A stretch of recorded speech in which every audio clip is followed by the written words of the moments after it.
हाँ, so student, from the top of 7 meter high building,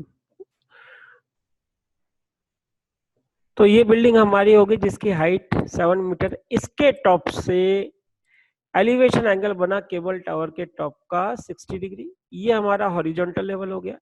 अब इसी पॉइंट से टावर के फुट का डिप्रेशन एंगल कितना बन रहा है? 45 डिग्री। तो यहां से हमें इस केबल टावर की हाइट निकालनी है और इनके बीच की डिस्टेंस चाहे तो वो भी निकाल सकते हैं।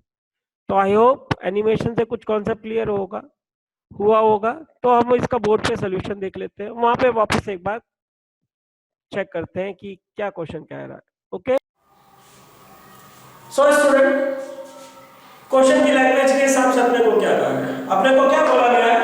From the top of 7 metre high building. अगर ये मेरी बिल्डिंग है, बोला 7 मीटर बिल्डिंग के ऊपर से एलिवेशन एंगल दे रखा है, मतलब इससे भी ऊपर। एलिवेशन का मतलब क्या होता है? नीचे से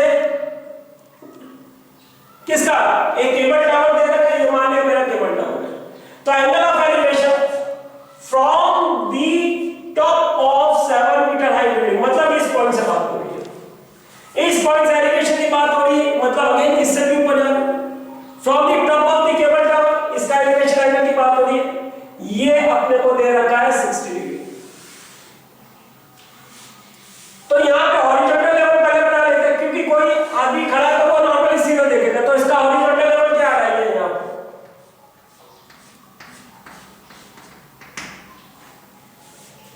तो ये हॉरिजॉन्टल लेवल था। यहां से एलिवेशन एंगल आपने लिया 60 डिग्री। ठीक है, यहां से ऊपर से खड़ा होकर ऊपर देखा 60 डिग्री।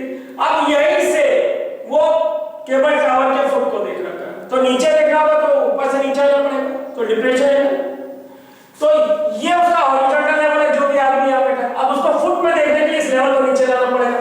तो डिप्रेशन एंगल आपने को दे रखा 45 degree. The depression angle of foot of cable tower is 45 degree. तो यहां से अपने को इस केबल टावर की हाइट निकालनी है। मतलब मान लेते हैं आप लोग स्केल फिगर बनाएंगे, मान लेते हैं ये केबल टावर की हाइट को रिप्रेजेंट कर रहा है।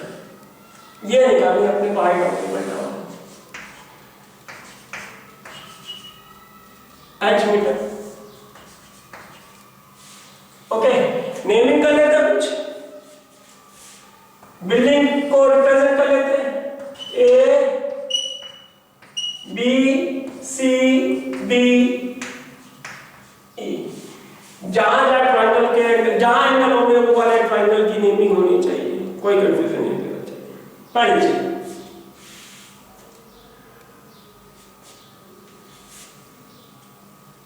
एक तो ये इस ट्रायंगल की बात करें,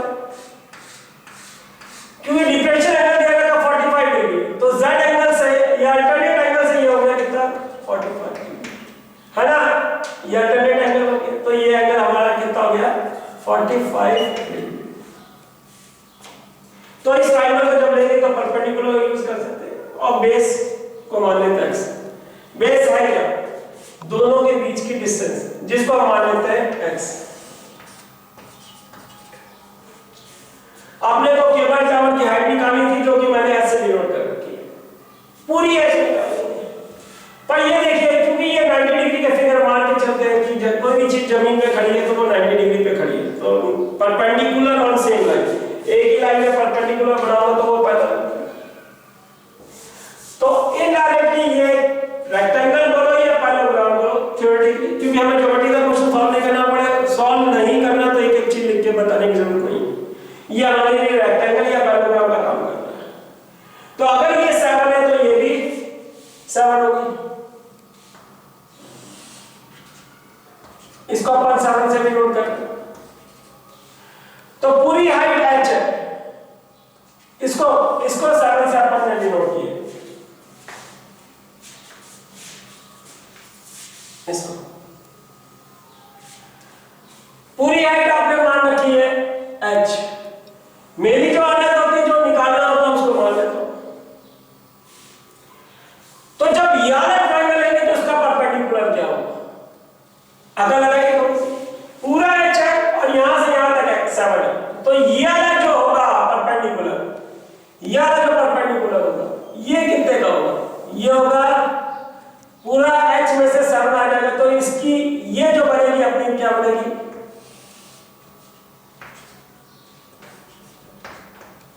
h minus 7। Okay, I hope दिखाई दे रहा होगा।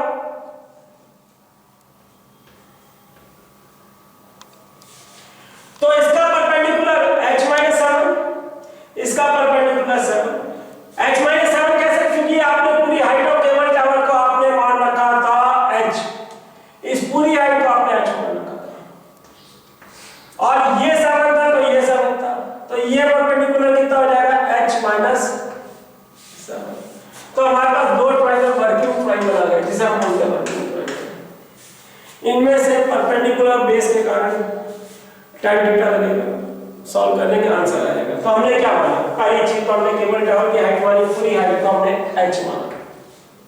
ओके, और फिर हमने माना बेस दोनों ट्रायंगल में ये बेस, क्योंकि ये भी रेक्टेंगल के कारण ये इक्वल होगा या पैरेलल होगा, ये x है तो ये भी x होगा, तो ये भी आपका इनडायरेक्टली x हो गया। बेस दोनों में कॉमन, तो ये है x है क्या, distance between building and cable tower. तो लिख लेते हैं, let height of tower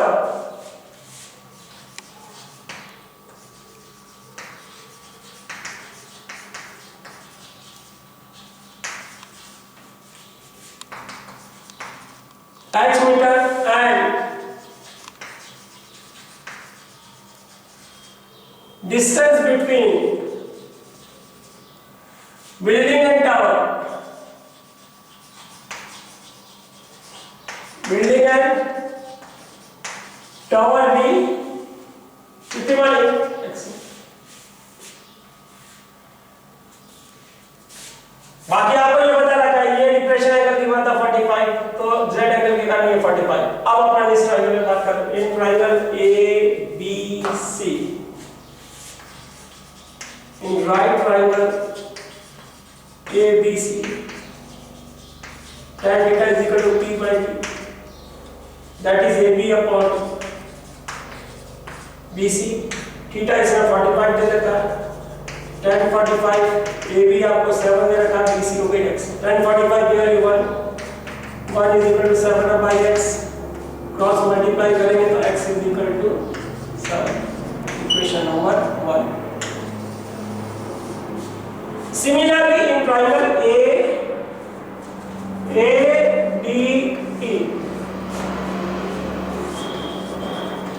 in right triangle ADE, again tan theta is equal to P by P D upon AD। Theta आपको दे देगा 60, tan 60 is equal to, इसका perpendicular क्या था, h minus 7, ये पूरा x था, ये 7 था, तो इसका परपेंडिकुलर h माइनस 7 है, तो ये हो गया h माइनस 7 अपॉन 80x। क्योंकि अगर ये x है तो रेक्टेंगल या पैरेललोग्राम के कारण ये इसके बराबर होगी, तो BC is equal to 80x होगी, तो 80x हो गया। tan 60 की value √3 h minus 7 upon h, cross multiply करना है, √3x is equal to h minus 7। हमें निकालना h, तो क्या करेंगे, इक्वेशन नंबर 1 से x की वैल्यू क्या पुट करते हैं 2 में,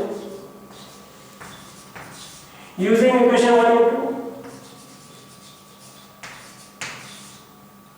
इक्वेशन 1 इन इक्वेशन 2, तो ये बनेगा √3x की जगह 7 आ जाएगा, 7 h माइनस 7, x निकालना है तो 7 को यहाँ लाएंगे, ये बना 7√3 माइनस इधर आके प्लस का हो जाएगा, इज इक्वल टू h, दोनों में 7 कॉमन है, तो h is equal to 7 common निकला तो बन गया √3 प्लस 1, और √3 की वैल्यू अगर गिवन है तो लगा लेते तो बनेगा h 1.732 plus 1, that is h 1.732 plus 1 आपका बन जाएगा 2.732, मल्टीप्लाई कर ले तो आपका h निकल जाएगा। Thus height of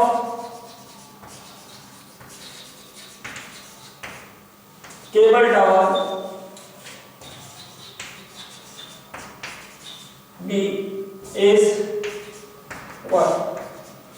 मेगा से मल्टीप्लाई करें तो कुछ दिक्कत नहीं, 7 टू 41 कैरी जाएगा, 21 22 आप 15 कर सकते, तो मल्टीप्लाई कर लीजिए।